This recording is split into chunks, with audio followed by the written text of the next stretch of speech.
Okay, it's 3 minutes past. I'm just going to kick off the session this afternoon. Thank you, everyone. And just as people join, I will just let them into the session, but we might as well get kicked off because we're running a couple of these today. So those of you just to join, my name's Graham Campbell. I invited you all to the session. I look after the SP Marketplace business in Europe and the East Coast of the US, where I think most of you are based that are on this call. And with me from SP Marketplace, we've got Tom France, who looks after the Midwest and West Coast business, and Tom will be hosting the next event at noon Eastern. But also on the call is Daryl Trimble. Daryl is going to take us through the session today. He's going to take about 5 minutes to 5 to 7 minutes. I think we tried it last night. He's going to take you through a little bit about SP Marketplace, to set the scene, and then he's going to do a live demonstration of our facilities management solution, which is one of our best-selling products and has been for quite a few years now. The best way I think to run this, I've done them in the past, if it's okay with yourselves, we'll hold any question and answers to the end. I would hope to be finished the main part of the session by about 20 minutes to the hour, which will give us about 20 minutes for any Q&A that you may have. Feel free, I've released all of the microphones, so feel free to put your hand up. I will invite you in and we can go with the questions there. So without further ado, I'm just going to hand over to Daryl, who is going to run this part of the event. Daryl. Okay, thank you, Graham. Let me go ahead and show my screen here and put it into display mode here.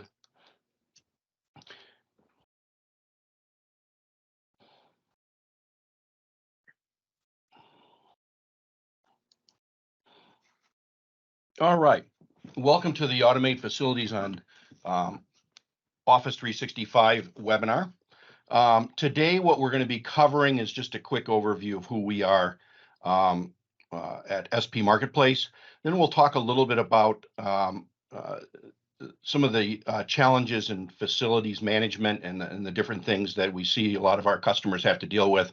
And then we'll introduce you to a new concept here of actually leveraging your Office 365 platform to do some of this automation for work orders, asset management, and so on in facilities, and we'll show you the demonstration of the product. So I'm assuming everybody can see my screen here. Again, I'm Daryl Trimble from SP Marketplace, and I'm the CEO of the company and also Chief Product Designer, if you would. I start all of that. A little bit about the company. The company was started in 2012 when Office 365 was released, and I'm a Silicon Valley veteran. I've actually started several companies. One of them, probably the most known one, is Veritas Software as well. And in building companies, one of the things I saw was that there always was a challenge in doing some of the automation and internal business infrastructure in building a company and having a common kind of platform to consolidate business functions on. And when Microsoft announced Office 365, it was pretty clear that it was not just MS Office in the cloud, but a platform that businesses could use to create that internal business structure for not only collaboration, but managing documents, as well as automating business processes.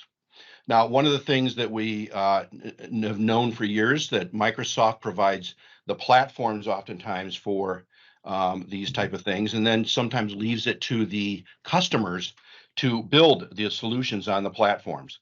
And that's where we saw an opportunity to actually go ahead and leverage the platform that has so many things in it. In fact, has developed over the last 10 years into a very powerful platform. And what we did was to develop some of the common business solutions that are required in many organizations. And those are the products we call our SP Workplace solutions, which are actually Office 365 solutions developed in SharePoint, leveraging the Power Automate, Power BI, and the Power Platform products today, as well as taking advantage of many of the other components such as Teams and so on in Microsoft Office. Today, the product set looks like this. Each one of these boxes is products that we offer, and you can purchase individual products, or you can also purchase suites of product. And the nice thing is these products do work together. We have about 1,500 installations over the last 10 years worldwide of our products, and we're a very close Microsoft partner. And the nice thing today about the products is you can get to the products through SharePoint or through Teams, which is kind of the main window into Office 365 that many organizations use. So the key thing is very different from other options you have out there for business applications. Instead of running on a third-party vendor's cloud out there somewhere and then hoping it integrates with Office 365, this runs in your tenant, your cloud.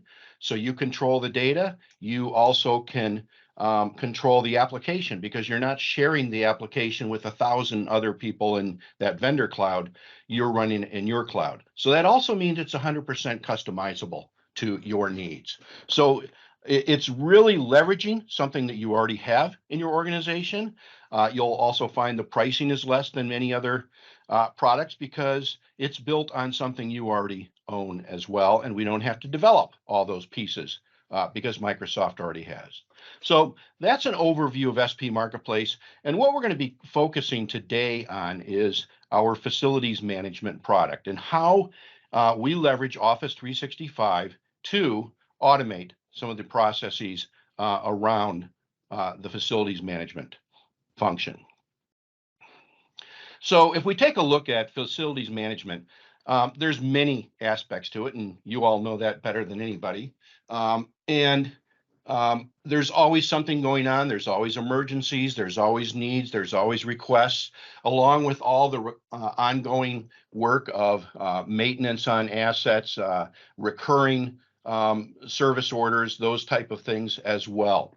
So really, it's how do you track and manage the work orders, the different service requests coming in, recurring work like break room cleanups, or during COVID, there was much more major cleanups that we saw the facility and maintenance group had to do, and of course, asset maintenance out there.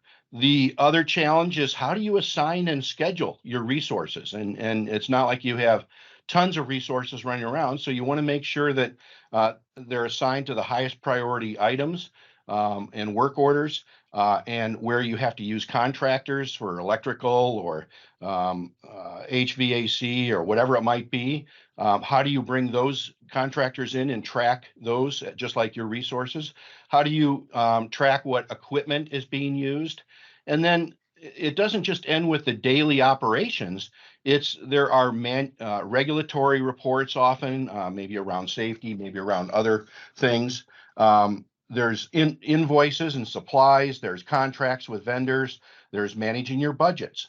So there's a lot to facilities management that become real challenges to manage overall. And what we've seen here is traditionally, many of the organizations that we go into and bring our solutions into have been doing things in a manual way. We see a lot of times overuse of emails and phones, maybe using, that's how maybe requests come in as well. Then a lot of things are still paper forms. It could be contracts, could be other different things, could be procedures, and they're still kept in file cabinets, we find. Clipboard checklists, for what needs to be done, especially in maintenance type things, whiteboards with Post-it notes all over it for scheduling, Excel spreadsheets, which is, one way to track things, but it's not necessarily active. It doesn't necessarily give you notifications for overdue things and so on. And a lot of manual reporting to management to try to describe what your organization or your function is doing too. So one of the things that that we've looked at is really, it's not just tracking work orders. There are many aspects that can be addressed with Office 365 for the function. And we also see that eventually, as organizations get busier and busier and more things come up, the eventual result in trying to do everything manually could be facilities chaos, and that means things like could be missed work orders, people complaining because they needed something done that didn't get done. It could be asset maintenance not being done, and therefore an asset may end its life earlier than was planned, or it may not be available for work if the maintenance schedules were not done. Even things beyond equipment like HVAC systems and other things need regular maintenance that determines the life of that asset as well. So, not having things slip through the cracks can cost the organization money, cost it in services, and so on. So what we're going to introduce you today is to a product built on Office 365, running in Microsoft 365, that does a variety of things for you. At the core, it tracks work orders, and we look at work orders not just as work orders coming in, but same thing as tasks, doing asset maintenance, a seasonal maintenance on HVAC systems might be a work order that is generated as well. A service request may end up being a work order. So work order tracking is really, in essence, work tracking within your organization. The other thing too is there is quite a bit of work we find that could be automated, recurring work, things that like every week it could be break room cleanup, or it could be some other type of thing that is a recurring task. So how do you automate those? How do you make sure that you don't have to enter those in every 3 weeks or to track those? Asset management and maintenance, tracking all the assets. Some organizations and cities and so on have, need to track assets against reserves and capital costs. But even more is the maintenance schedules for different asset. And how do you track that? How do you make sure that that was done? How do you get notified if it is overdue? Managing the facility itself. It could be managing the floor plans, managing evacuation routes, managing, even in some cases, we have organizations that are leasing out space in their facilities, and they want to track some of those as well.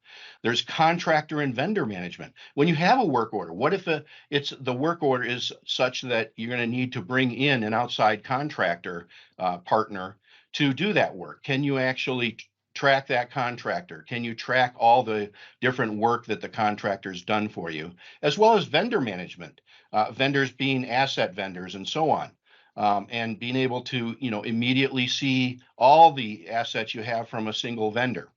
And then finally, managing service contracts, invoices, those type of things as well. It really gets around document management here. And the nice thing is all of these things can be done within Office 365 and accessible through mobile or laptop capabilities. And that's what we've done with our SP Facilities product. So what we've done, just as kind of a background, and this is with any of the products, we've built these on top of Office 365. In reality, our facilities product is a out-of-the-box application built on SharePoint using list libraries and pages and so on, and of course leveraging the governance of Office 365 and permissions pre-built. And so it's an out-of-the-box ready application, very much like you'd get from any third-party SaaS vendor. The difference here is it's a native no-code solution that is built using the tools from Office 365.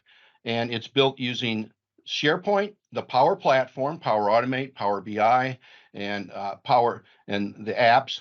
And it can be accessed through Teams or SharePoint. The nice thing is, if you have people that know SharePoint, power users. They don't have to be developers or whatever. It is 100% customizable. You can add fields, you can change reports, you can change pages, you can even add and track new things. And it's supported for future change. So as Microsoft changes, we guarantee the product's going to run with those changes. And from a positive aspect, we also support new capabilities, like we're looking at how we can use AI within our product. So as part of your subscription, you get updates to the products. So at this point, let's take a look at the demonstration.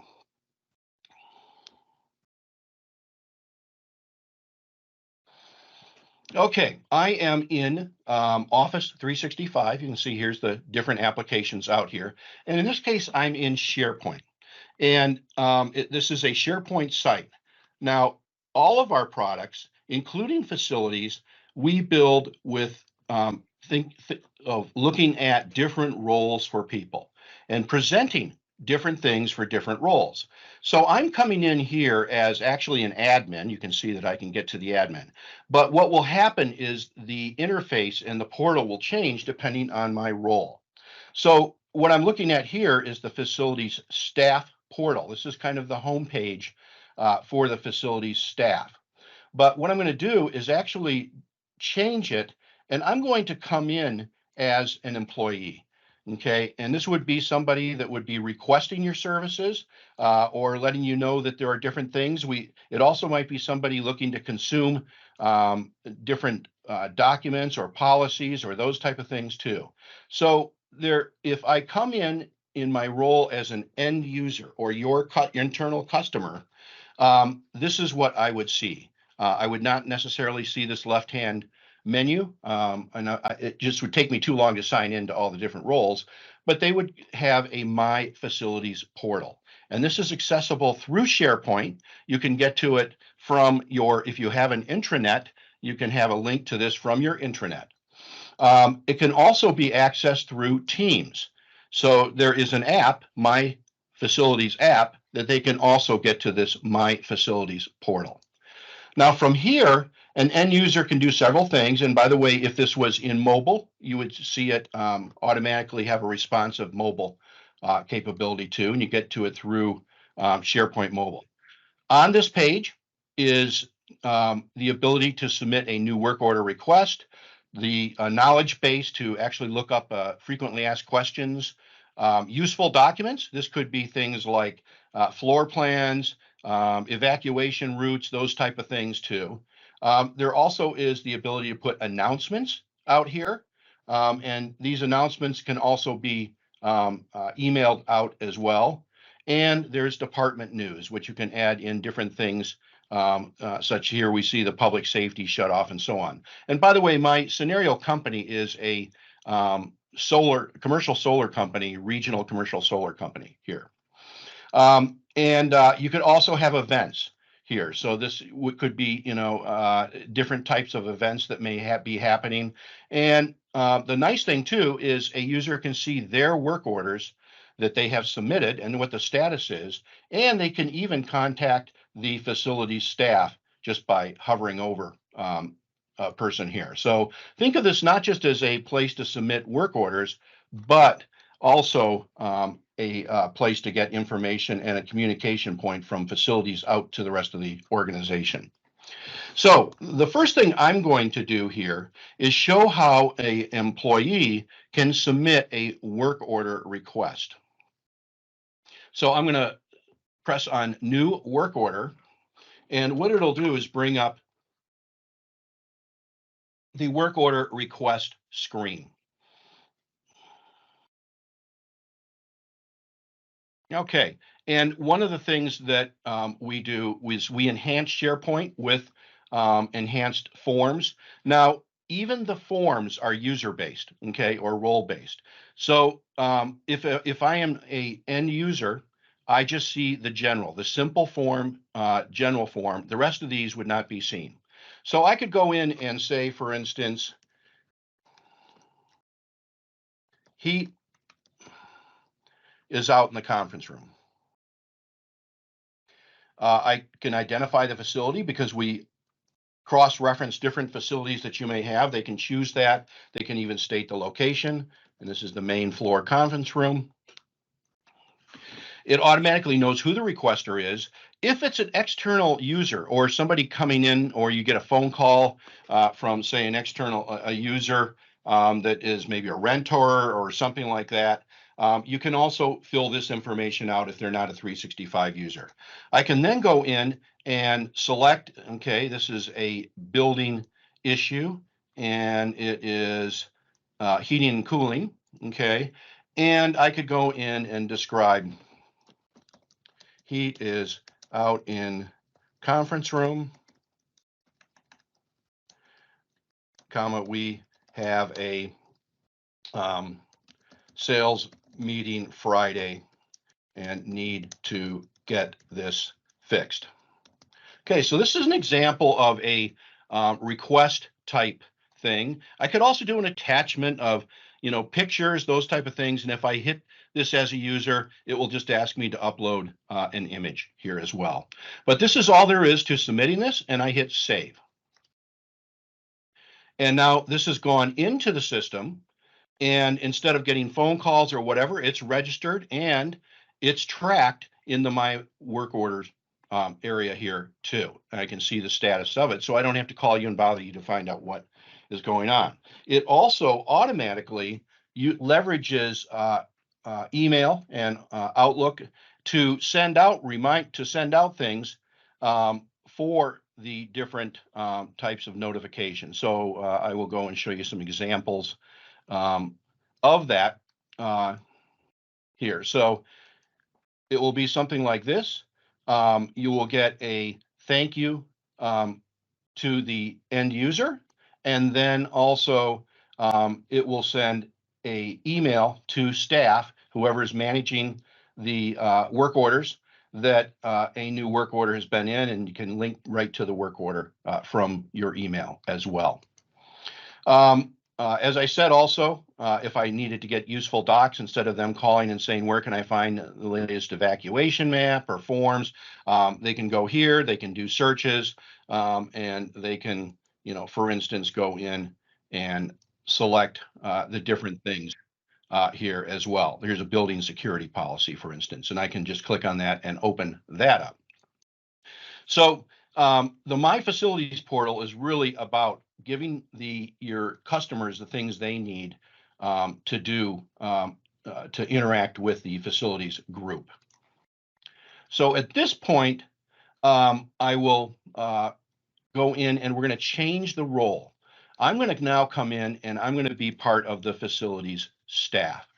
And when I do that, there is a facilities staff portal. And by the way, now I will be able to see the left-hand menu. So for the end users, we try to make it as simple as possible.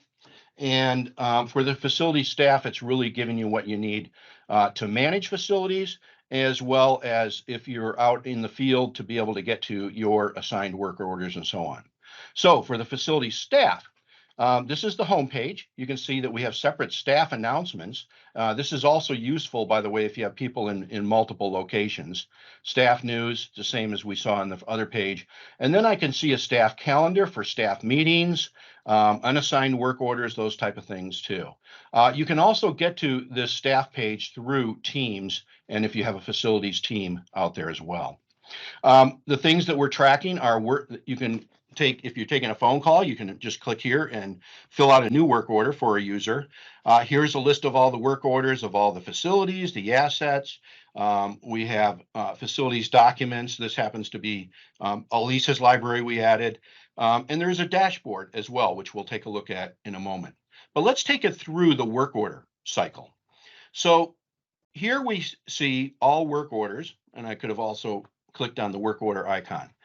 And this is where you actually can go in and track the different work orders that has come in. You can see that here is the heat is out in the conference room, and you can see some recurring work orders out here and other work orders. And in essence, you can go in and manage the work orders from this as well. But let's go ahead and just open and follow through a cycle of a work order here.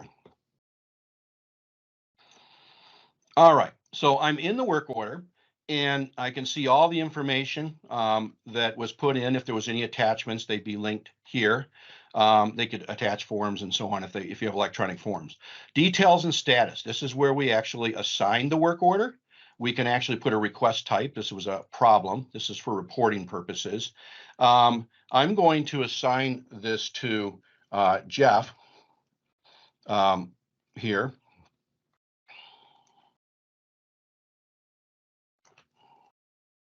Actually, let me do Tom. And this staff assigned is if your staff does not have Office 365.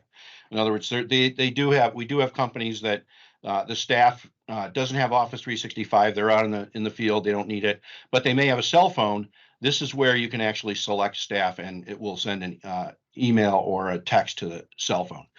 If it's something that a contractor is needed, we have a list of contractors out there that we track and we can assign it to a contractor, say, Orange County Heating and Cooling or Tempe Heating and Cooling, and they would get an email about this work order as well. I can put due dates on, I can schedule it if I wish. This close date is when the actual status changes to closed as well. And I can also assign from the equipment list. Maybe there's, the need for scaffolding or something like that. That at least allows you to track how equipment's used, and also the related asset. And in this case, it's going to be the HVAC system for the Arizona office. There's a work log that I can give instructions, and everything put in this work log is date and timestamp. So I could go in and say to Tom, check the thermostat first, and that will be put in with a date and timestamp. There is a knowledge base that you can actually go in and how to replace the thermostat. If you select that, then that will be available to Tom as well when he opens it up. And I could even load other documents in related to this. But for right now, I'm just going to assign this. And what will happen is Tom will get an email letting him know that he's been assigned this, or it could also be scheduled. You can look at scheduled work orders through a calendar view of work orders and so on. Now, what happens here, and I'm just going to now take off my hat and become Tom, is Tom will get an email and that will say you've been assigned a work order. And from there, he can link to it just like we have here, or he can come into the system or through his mobile, the My Work Orders, and open it up as well too. And I just heard a email come through. I think that probably was the thank you for the work order, and the work order has been submitted and it's been assigned. Okay, so let's say Tom comes in here.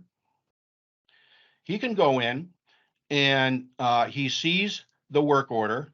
He can actually cross-reference. Maybe he's not familiar with the Arizona regional office and needs to know where, where's the conference room they're talking about. At any time, he can go in and open up a tab and open up information about the office there, any documents related to that. So for instance, here's a floor plan that he can look at. He can just click on that. It opens up the image of the floor plan. He can see what assets are in that location, and also work order history. So it's everything about the facility in one place as well. He can also go into the work order and see information about the HVAC system, the asset that this is related to. So I can go in and look here at the asset.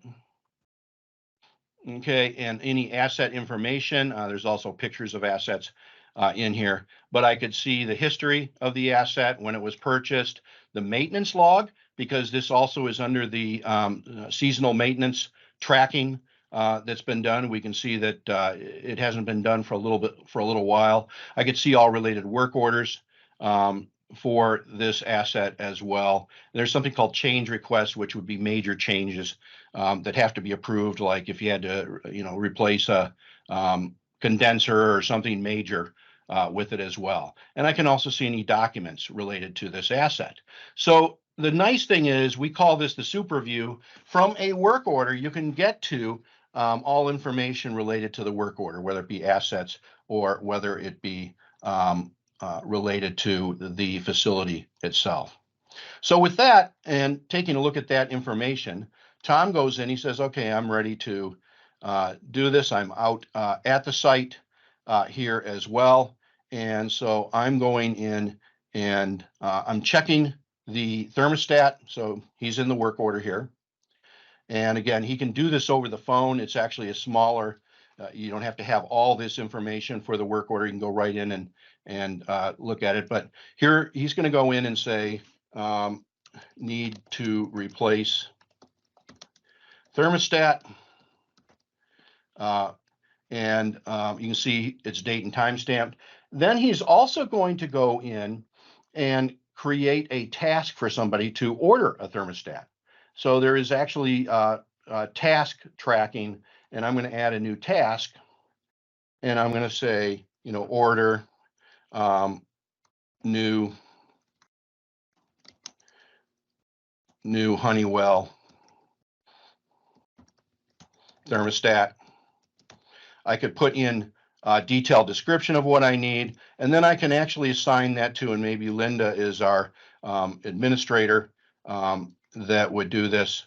And I could put a due date in there too that says I need this really as soon as possible, and hit save. What's going to happen there is attached to the work order is going to be that task, and the task tracking will let Linda know that she has to do that. And when she actually gets that, the status will be changed and the assigned person would be notified here as well. So I'm going to hit save. And let's say now that I'm close, and let's say it is a day later and Tom comes back in and needs to update this. Again, he can open this, he can edit it, or go in as I did to display and then edit. But from here, Tom can go in and put in to the work log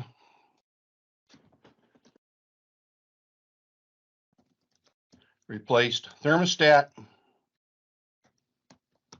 He could put in if he wants information about cost or anything like that. Now working, heat now working, time log, maybe he spent 2 hours on this, and then he just goes over and closes it.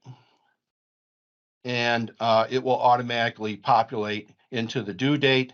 And then what will happen is it will automatically send an email to the original requester of the work order and letting them know that it has been closed.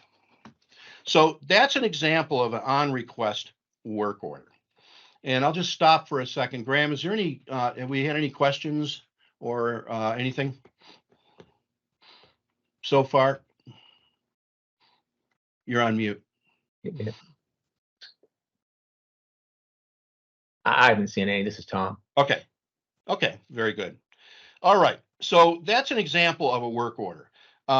We also have another type of work order, which is called recurring work orders. And recurring work orders are exactly what they say. They're recurring work. Here's one for building break room restock. And what these are is you create a template out here that is a work order template that will be run periodically and show up in your work orders as a new work order. So this happens every 7 days. It's a break room restock. The next one is going to be on 12/5 because the last ones ran last week. I can put in what facility it's at. I can put, if there's a related asset, I can assign a contractor. I can also assign, if I want a person from the template, but usually it's from the work orders that these are assigned. What will happen though is the system at about 6 a.m. in the morning goes through all these templates, looks for ones with the date of today, and then copies the template over and creates a work order. And so here you can see break room cleanup here, and it's created a work order, and you can follow the same cycle if you wish to assign and so on. But the key thing is you can track when they are done, and they're automatically created. So you're not having to go look at a whiteboard with a schedule or something like that to do it. It automatically does it as well. Another type of recurring work order is maintenance for assets. And so if we go to, for instance, our assets list here, which we saw a preview of, here is, the different assets. And within an asset here, you actually can go in and define what the maintenance schedule is for this asset. So this asset, HVAC system, every 90 days is the interval for the maintenance, basically seasonal maintenance, and the different work is done and so on. Here are the ones that have been done and completed. It actually shows that with the asset, and it says the recurring template that you're going to use is HVAC maintenance. And that is actually in that recurring template. So it will actually, the system will also go through all the assets, look for dates on the asset for the next maintenance period, and it will actually create a work order as well there. And I'll just search for here, and we'll see recurring HVAC maintenance work orders here. And again, like the work orders in the system, it automatically populates much of the information, and you can then assign if you want. You can also have it automatically assigned. However, if somebody's on vacation, you'd have to catch that. So we do have people that fill in the assignees at the time too.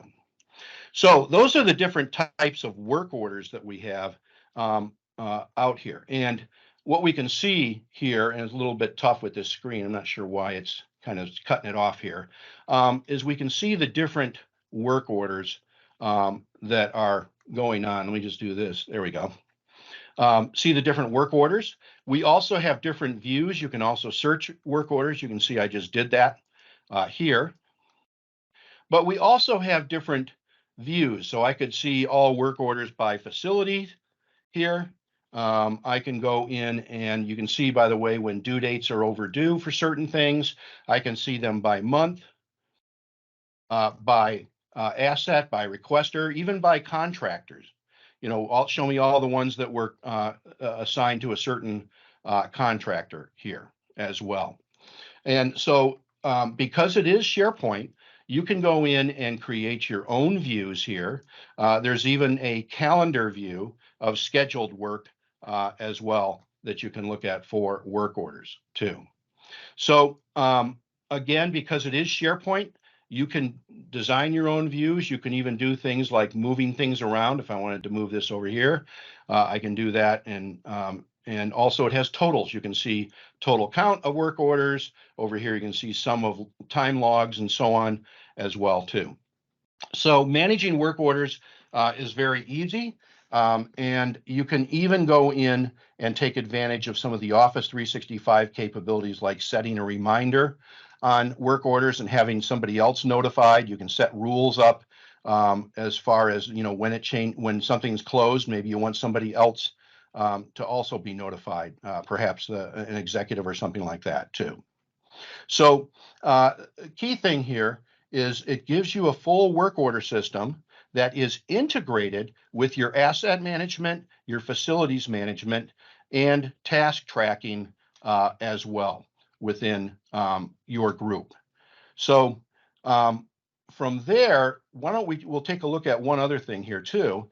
And under work orders, we also can handle taking work orders from a web form.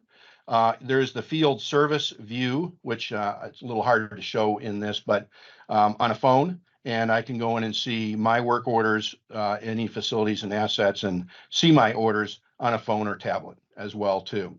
And they can go right to the field service side of this. There also is a dashboard for managing the work orders out here as well. So here we have Power BI, which is your dashboard for work orders. It's a little hard for you to see this probably, but you can see that we're tracking work order details, work orders by facility by month, work orders by facilities, in chart form, work orders by different assets. You can see which are your most problematic assets as well, by category and so on.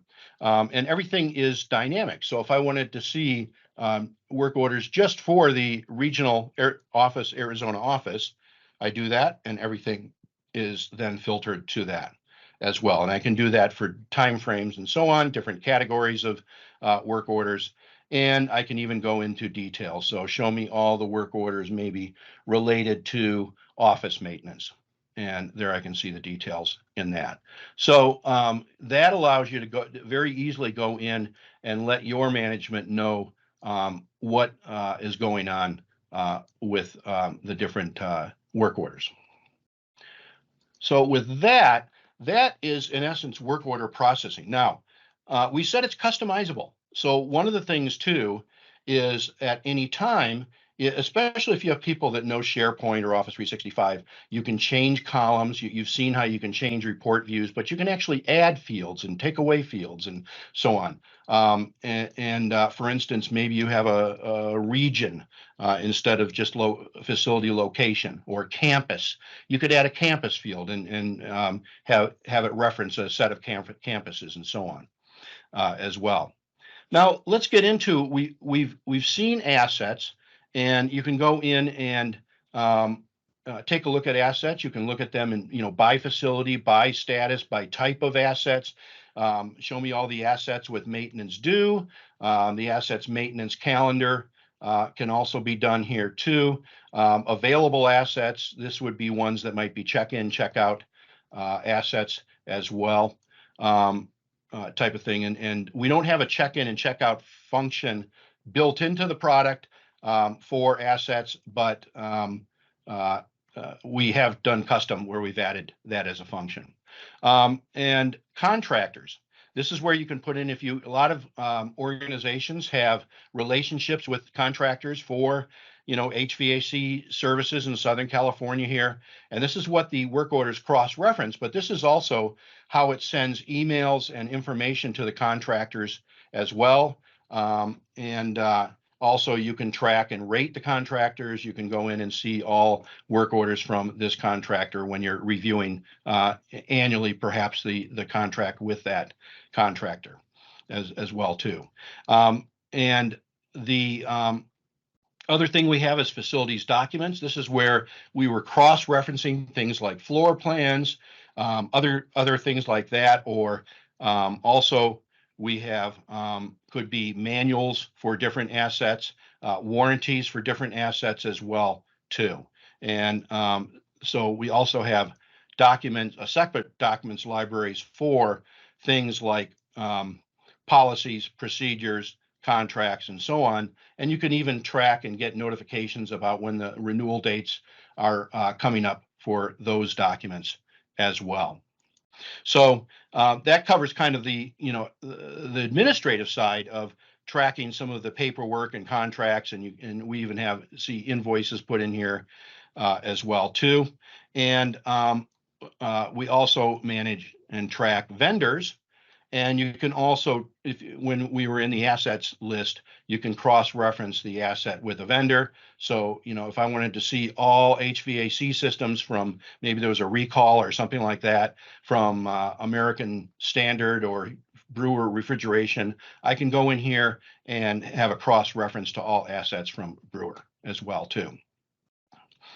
So in essence, what we have here is a full, complete solution built on Office 365, available through Teams, and that fulfills not just the work order function, but helps you and creates a portal for some of the other functions that you have to manage in your facilities work there as well. And the big thing is, of course, being able to automate, being able to track, being able to make sure things were done, and it automatically, shows overdue and notifications. So with that, I'm going to open it up to questions. Yeah, sorry, I managed to unmute myself, Daryl. I had a slight issue earlier. I do apologise. Thanks, Tom, for coming in. So thank you, Daryl. I think really for me, the main takeaway here, guys, is facilities management installs into your Office 365 environment and gives you the best of both worlds. Gives you the ability to have a cloud-based solution, but also gives you the ability to be able to tweak, to customize the solution to meet your exact needs. So with that, has anyone got any questions?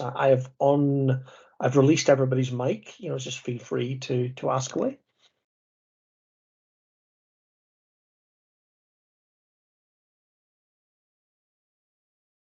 Nope. Hi, Graham. Just a very quick question. Oh, sorry, Michelle. Yes, sorry. That's all right. I sneaked in there. No, that's okay. You're very welcome to sneak in anytime. You know that. Brilliant. Just a very quick question, and I was a little bit late, so I may have missed this. But is there anywhere on here that actually records statutory information? As in compliance. Oh, yes. We do not have compliance information from like the employee side or regulatory information. I mean, regulatory reports and so on is something we can manage in the document libraries. If it's other types of things, and it depends on obviously industry, the other thing that we can do is we can add new lists and libraries to track different things like that. Okay, do you have any link into SFG 20? Not out of the box. Okay. I take it, Michelle, that's specific to the UK, is it? It is, Yeah. yes. Yeah, absolutely, yeah. No, so we do have a health and safety solution which manages health and safety. It's based on OSHA compliance in the US, but we have found we have a number of customers on this side of the pond who also use it, are able to manage the pretty well using the same regulations here based on HNSE. Okay, thank you. Yeah, and it does incident tracking and so on. And it also tracks employee compliance for training certifications and those type of things as well. So we find basically, Michelle, that OSHA and the health and safety executive regulations are pretty identical, to be honest. We haven't found any gotchas there so far. Now, one of the things too that does bring up, you can see that we have a facilities module, we have a safety module. The nice thing is with our products, if I wanted the facilities group to be able to access, the safety regulations or the list of incidents or anything like that, I can actually add an icon here to go over to that automatically. And the same thing goes with the safety back to facilities. So very easy to integrate and share things. You can also even add links to outside things. Maybe you have a maybe you're linking to ArcGIS, a GPS system or something like that, or other systems. You can actually put links in here for the staff to actually get to those from here too, because it's really meant to be kind of a home for the staff. And all of this runs within SharePoint and will also run within Teams, right in with a Teams application as well. So it appears within Teams. Right. So if you have a facilities team here, you would also be able to see this from within the facilities team. So I'm in the team here, and we can see that the staff portal is here and work orders are here and so on. So the version through Teams on mobile, does it change appearance, any particular format, like in regards to user interface, the end user entering a work order? Is it going to be about the same as what you guys were showing in the presentation? Yeah, it'll be about the same for the end users. Oh shoot, good old Teams popped up the thing in front of my thing here. Yeah, for the end user, it would basically be a representation of that My Facilities page there. But the key thing is they can reach it as an app just by going to the My Facilities app as well. Now, if it is in mobile, all of this will be in one column with this on top. Right. So it's responsive. It uses the Teams mobile. And then as a technician or FM side, like leadership, we can adjust all aspects of this page for the portal. Yep. Whether that be events or work orders Yep. from mobile. Yeah, I Well- mean, you can go in at any time, and I'll go in over here. And if I'm going to, and you could even create new pages. It could be a management page too. This is my facilities. This is for users to enter things. There's no reason why you couldn't do a new page, add in some things for management, maybe a link to the dashboard or whatever it might be, as well, because you're using the standard SharePoint page editing and everything else.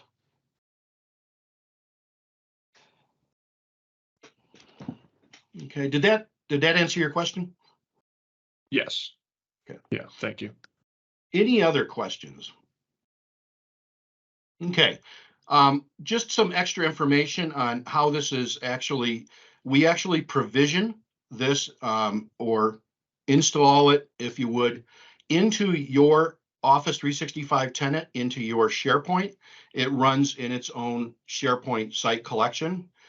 We have web parts that we have built out for things like announcements and some other things, searches and so on in there. Those go in with that provisioning as well, but it is all contained in a SharePoint site collection. And so from a perspective for your IT folks, it is native standard. It is not going to require any across-the-board changes to your Office 365. The users that are using this, all they have to have is basic Office 365 licenses. And for things like the dashboard, you only need one Power BI Pro license for a service account that runs that, and the Power Automate flows in the back end. Otherwise, it does not require users to get any upgraded licenses. Okay, last chance for any questions. Okay, what I will do is we are recording this event. I'll arrange between Donna, Tom, and myself to get a recording out later. We have another event at 12 noon Eastern. But for now, if anyone has any questions, you've all got my email address. You can all contact me via LinkedIn. And I just want to say thank you very much for your time, and thank you, Daryl, for doing the hard work. If you do have a co-employee that may want to see this, they can jump on this next meeting as well. Just let us know.